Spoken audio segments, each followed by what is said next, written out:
Anybody else? Before proceeding to legislation, I ask unanimous consent that letters sent to the committee regarding the legislation we are considering today be included in the record. Without objection, so ordered. I ask also unanimous consent that members be permitted to submit their statements regarding today's legislation for the record. Without objection, so ordered. We will proceed with the consideration of the Digital Commodities Intermediaries Act. Do any other committee members wish to debate or offer amendments to the Digital Commodity Intermediaries Act? I'd like to offer an amendment. Senator Bennet. Thank you, Mr. Chairman. I appreciate it very much. I call up Bennet Amendment number 2. The Bennet Amendment would prevent all federal elected officials, federal candidates, and certain members of their family from issuing or endorsing digital assets. It requires them to place these assets into a blind trust and ensures that those of us who hold public office, Mr. Chairman, abide by the most basic standards of transparency and accountability. This provision is something I've worked on and advocated for over the last year because I think this issue strikes at the core of our democracy. This amendment is not about crypto or even particularly about President Trump. It's about returning to a system of government and ethics that we thought the American people deserved and that they did deserve, that they do deserve. When Jimmy Carter became president, he placed his peanut farm into a blind trust. When George W. Bush became president, he sold his interest in the Texas Rangers baseball club. Think about how far we are today from when those people served in office in this nation's capital.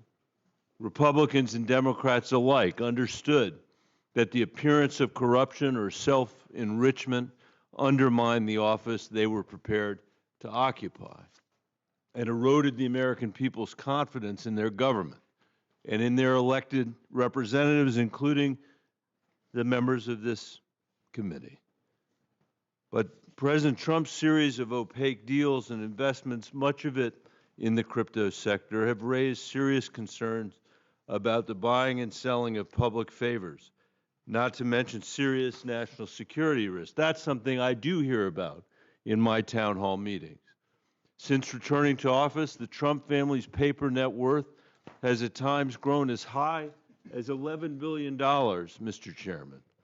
Last year, he and his family earned over $1 billion in realized profit from the many crypto ventures they are involved in. Mr. Chairman, I'd ask to include in the record some articles related to that. Without objection. Thank you, Mr. Chairman. All the Bennet Amendment does, all it does, is prevent the president and vice president, no matter who they are, and the members of the Senate and the House, from pursuing new avenues for selling influence and self-enrichment, something I think we all could agree with. It prevents all of us around this dais and our colleagues in the House and Senate from doing it in will. And by the way, it requires us to put those assets into a blind trust. That doesn't seem like asking very much, Mr. Chairman. I don't know how we're advancing a piece of legislation on this issue without these rules.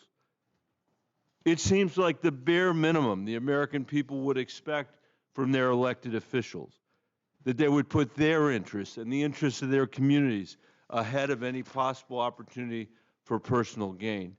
This should be the easiest amendment any of us will ever have the chance to vote on. And it's a chance to be able to send to the American people a message that we understand how skeptical they are right now of a political process and the motivations of those in power. Adopting the Bennet Amendment sends a signal to the American people that their government works for them and for their children, that it is their needs and their concerns that are being taken into account and nothing else left in the balance. Mr. Chairman, I urge my colleagues to support the amendment and thank the chair for the opportunity to raise this issue before the committee. Thank you, Senator.